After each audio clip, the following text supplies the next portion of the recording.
حضور کی لخت جگر سیدہ فاطمہ الزہرا سلام اللہ علیہا نے، اور آپ نے جو تعریف بہترین عورت کی فرمائی، اگر اس کو آج ہم اپنے معاشرے میں اپنی بہنوں پر، اپنی بیٹیوں پر اپلائی کر دیں تو یقین جانے معاشرے کا رنگ بدل سکتا ہے۔ سیدہ کائنات تو یہ فرمائیں کہ بہترین عورت وہ ہے کہ جو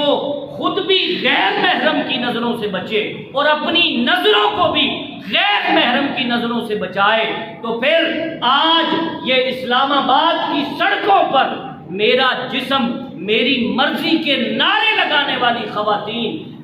ثابت یہ ہوتا ہے یہ کسی غیر ملکی ایجنڈے پر ہے، یہ کسی طاغوتی اور سامراجی نظام کے ایجنڈے پر ہے۔ نہ یہ اسلامی سوچ ہے، نہ یہ اسلامی سوچ ہو سکتی ہے کہ جس کو اس طریقے سے آزاد کر دیا جائے کہ میرا جسم میری مرضی۔ سیدہ کائنات فرماتی ہے کہ بہترین عورت وہ ہے کہ جو خود بھی غیر محرم کی نظروں سے بچے اور اپنی نظروں کو بھی غیر محرم کی طرف اٹھنے سے بچائے۔ آج کے لیے یہی پیغام کافی ہے کہ اگر ہم نے اپنی نسلوں کی بقا چاہنی ہے، اگر ہم نے اپنے خاندانی نظام کی بقا چاہنی ہے، اگر ہم نے